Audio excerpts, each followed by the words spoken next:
Assalamualaikum warahmatullahi wabarakatuh. Selamat sore, salam sejahtera semua. Sahabat Letters, seorang pemimpin adalah orang yang diberikan amanah oleh perusahaan untuk menjalankan tugas dan tanggung jawabnya dalam mengelola sumber daya dalam kewenangannya. Seorang pemimpin harus memiliki bekal kemampuan dalam bidang manajemen maupun leadership. Menteri BUMN dalam suratnya nomor S15 tahun 2020 telah menetapkan 10 kompetensi standar bagi seorang CEO. Perubahan lingkungan bisnis yang bergerak sangat cepat mengharuskan PT PN2 untuk beradaptasi menyesuaikan dengan perubahan jika tidak ingin tertinggal dan tersisih dari persaingan. Untuk itu, PT PN2 harus segera melakukan proses transformasi terus-menerus secara berkelanjutan dan harus meninggalkan cara berpikir lama yang telah ketinggalan zaman. Untuk mengawal proses transformasi tersebut, dibutuhkan para pemimpin yang andal yang memiliki bekal kompetensi leading things, yaitu kemampuan untuk mengidentifikasi dan melaksanakan serta memimpin perubahan dalam organisasi menuju kondisi yang diinginkan secara berkesinambungan. Solusi ampuh untuk menyelesaikan persoalan adalah pemimpin harus memiliki kompetensi driving inovasi, yaitu kemampuan untuk mendorong seluruh anggota tim agar berpikir kreatif dan membangun inovasi yang lebih inovatif. Inovasi yang tercipta pasti membutuhkan eksperimen yang penuh resiko dan kegagalan. Seorang pemimpin harus jangan pernah takut gagal dalam berinovasi, karena kegagalan adalah merupakan keberhasilan yang tertunda. Membangun kapabilitas organisasi haruslah memiliki kerangka yang jelas dan membutuhkan eksekusi strategi yang tegas. Untuk itu, diperlukan seorang pemimpin yang memiliki kompetensi developing organizational capabilities, yaitu kemampuan membangun strategi, struktur, dan sistem yang dapat memaksimalkan pengembangan kapabilitas dan kapasitas organisasi serta talenta dalam perusahaan. Untuk berkompetensi, sebuah organisasi sangat membutuhkan digital leadership yang berorientasi pada inovasi dan kreativitas. Digital leadership adalah kemampuan untuk mengarahkan, memimpin, serta mengevaluasi proses transformasi digital perusahaan dengan pendayagunaan seluruh sumber daya dan nilai tambah yang dimiliki oleh perusahaan. Memiliki tim yang memang fasih dalam teknologi informasi adalah salah satu syarat untuk mencapai tujuan perusahaan di era digital.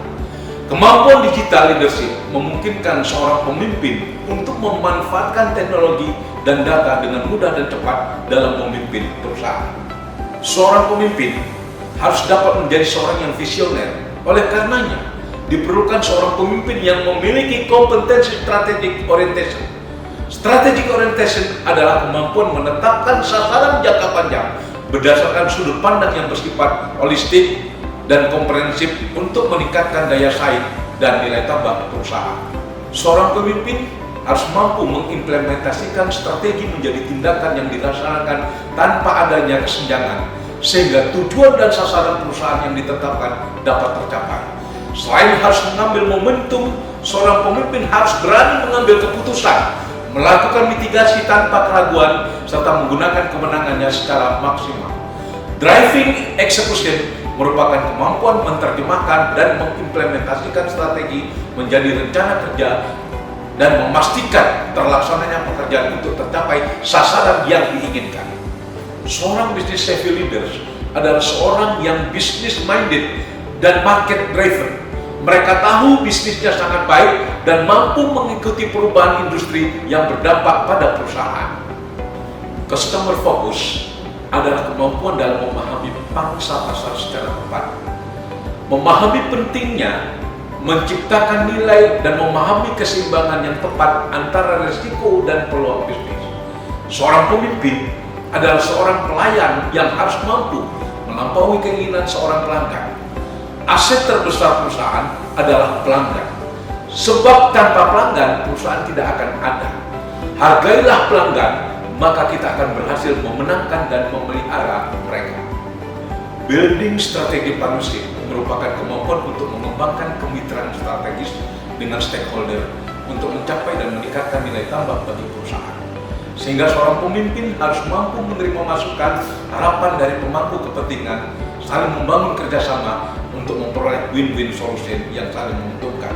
Di PT PN2, salah satu bentuk kemitraan itu adalah kerjasama antara PT PN2 dengan Kepong, Nusantara Langkat, dan juga pengembangan kota Deli Megapolitan dengan Ciputra, serta Nusa Dua Begala dengan Propertas. Untuk mengelola keberagaman, diperlukan seorang pemimpin yang memiliki kompetensi manajemen diversity, yaitu kemampuan untuk mengelola dan memanfaatkan keberagaman para pemangku kepentingan untuk meningkatkan nilai tambah dan daya saing perusahaan. Ketika anggota tim percaya pada perbedaan, mereka tidak hanya ditoleransi, namun juga sangat dihargai, maka mereka akan lebih loyal dan produktif serta berkomitmen penuh. PT PN2 berkomitmen menghargai keberagaman dalam lingkungan kerja dengan menjunjung rasa saling percaya dan menghargai, di mana setiap karyawan bertanggung jawab terhadap kinerja dan reputasi perusahaan. Sahabat Planters, demikianlah 10 kompetensi standar yang harus dimiliki oleh seorang CEO. Saya, Hadi Saputra, Kepala Bagian SPI, mengucapkan wassalamualaikum warahmatullahi wabarakatuh. Salam sehat dan sukses selalu. Terima kasih.